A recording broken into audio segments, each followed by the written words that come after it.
मेरा दिल कर रहा था कि कोई मेरी भी प्यास बचाए, लेकिन ऐसा कोई मेरी जिंदगी में था नहीं। फिर मैंने हाथ से काम चलाया और फिर मैं सो गया। रात के 3 बजे मेरी आंख खोली तो मैंने सोचा कि जाके छत पे देखता हूँ कहीं मेरी बहन और मेरा कज़न आसफ आपस में लगे हुए तो नहीं।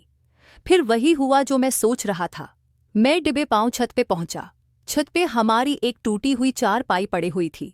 मैंने छुप के जानिक के देखा, मेरी बहन चारपाई पे पड़ी हुई थी और आसफ उसके साथ मेज खे रहा था। ये रात का वक्त था।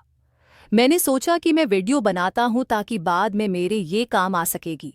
मैंने अपना बेल का कीमर ऑन किया तो वीडियो धुंधली आ रही थी क्योंकि हमारी छत पे इतनी रोशनी नहीं थी। फिर मैंने उन दोनों को काफी देर देखता रहा। उधर से मेरा शेर भी जागा हुआ था और वो भी दीवार में टिकरे मार रहा था। फिर वो लोग जैसे ही फारिग होने लगे तो मैं भी ऊपर से एकदम पहुंच गया। मेरी बहन ने मुझे देखा तो वो एकदम बखला गई और अपना सब कुछ समेटने लगी।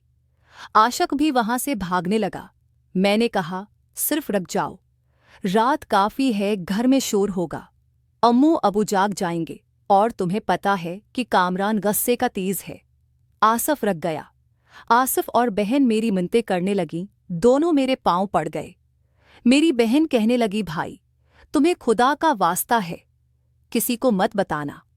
और आसफ भी अब एक देर से दुष्कार करना चाहता था। मेरे दिमाग में एक आइडिया आया कि क्यों ना मैं आसफ की बहन का नाम आदिला है, वो भी बहुत खूबसूरत थी, उसके लिए आसफ को बलीक मेल करूंगा। फिर मैंने आसफ को कहा, आसफ अभी रात के तकरीबन 4 बज चुके हैं, इस वक्त तुम मेरे घर में हो और मैं चाहूं तो तुम्हें अभी पंसा सकता हूं। वो कहने लगा, हाँ इमरान भाई, मैं जानता हूं आपका एहसान होगा, मैं सारी जिंदगी आपका एहसान नहीं भूलूंगा, ये मेरा राज राज रखें। फिर वो कहने लगा, इमरान भाई मैं यहीं पे आना ही नहीं चाहता था, आपकी बहन ने बहुत मजबूर किया है, चाहें तो पूछ लें। फिर जोया कहने लगी, हाँ भाई मैंने ही उसे बुलाया है। फिर मैंने उससे कहा कि तुम चुप हो जाओ, मैं तुमसे बात नहीं कर रहा, मैं अभी आसफ से नपत लूँ, उसके बाद मैं तुमसे बात करता हूँ। पहले तो उन दोनों को मैंने खूब डराया। मैंने कहा ये हो जाएगा वो हो जाएगा, या वो दोनों बहुत ज्यादा डर गए। फिर मैंने कहा, जोया तुम रुको, मैं आसफ को थोड़ा सेट पर ले गया। मैंने कहा, आसफ मेरी बात सुन, मेरे दिमाग में एक आइडिया है, अगर तुम मान जाए तो तुम्हारा काम भी होता रहेगा और मेरा भी। वो कहने लगा, किया मतलब उमरान भाई आप किया कहना चाहते हैं, खुल के बोलें। फिर मैंने कहा कि बात सीधी बोलता हूँ घमा, फिर आके मुझे बात करनी नहीं आती। तुम्हारी जो बहन है आदिला, मैं उसे पसंद करता हूँ, तुम मेरी सेटिंग अस से करवा दो और तुम्हारा जब दिल चाहे बल्कि मैं खुद तुम्हारी मदद करूँगा, जोया से मिलते रहना। फिर वो कहने लगा, उमरान भाई वो मेरी बहन है, मैं उसे ऐसे कैसे बोल सकता हूँ, आप कुछ से सोचें। मैंने कहा, हाँ मुझे पता है वो तुम्हारी बहन है, मैं कौन सा तुम्हें बोल रहा हूँ कि उसको यहाँ ले आओ, बस मेरे लिए सेटिंग करवाओ, वो मेरे लिए रास्ता आसान कर दो, बाकी काम मैं खुद कर लूँगा। उसने कहा, उमरान भाई आप ये काम मुझे न बोले। मैंने कहा, बेटा फिर तो रख, मैं अभी कामरान और उम्मी अबू को उठा के लाता हूँ, तुम्हें भी पता जाए कि ये घर के उस टीम घर में कैसे आते हैं।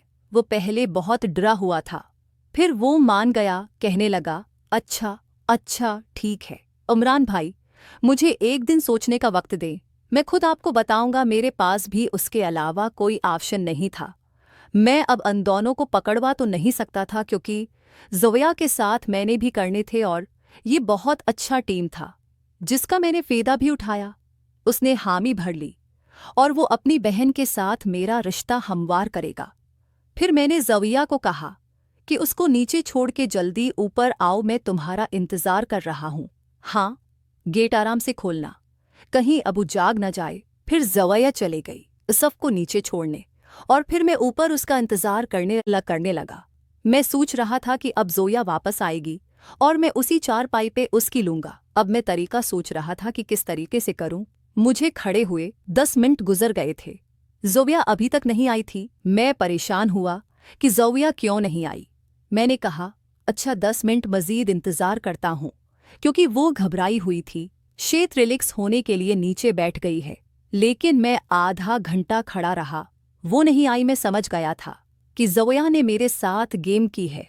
वो आएगी भी नहीं। मुझे शदीद गुस्सा आ रहा था। ज़ोया, ये पहले तो मैंने सोचा कि जागो उसको उसके कमरे से लाता हूँ। फिर मैंने ये सोचा कि रात काफ़ी है, कहीं अम्मी अबू न उठ जाएं। आज मेरा काम होते होते रह गया, जिसका मुझे बेहद अफसोस था। फिर मैं अपने कमरे में वापस आया और आके मैं सो गया। मुझे नींद नहीं आई। काफ़ी देर मेरे दिमाग में ये सोचें चलती रही कि काश इस वक्त में ज़ोया को नीचे जाने ही न देता, तो आज मैं भी आसफ की तरह सुकून ले चुका होता। खैर, अब तो मैं उसी तलाश में था कि ज़ोया के पीछे कब तक वो बैठती हैं। मेरे हाथ से एक ने एक दिन तो आएगी। आज सुबह मेरी आंख कुछ देर से खोली, क्योंकि रात को मैं बहुत देर से सोया था। आज सुबह तकरीबन 10 बज रहे थे। इतने में उम्मी मेरे कमरे में आई। मुझे कहा, इमरान उठ जाओ, नाश्ता कर लो, और आज हम लोग पेशावर भी जा रहे हैं, तो तुम तैयारी करो और शाम में हमें स्टेशन छोड़ देना। और फिर मुझे याद आया कि आज तो ज़ोया पेशावर जाने वाली थी। रात कितना अच्छा मौका मेरे हाथ से निकल गया। फिर मैं और भी पछताने लगा, लेकिन क्या करता। उसके अलावा मेरे पास कोई चारा भी नहीं था।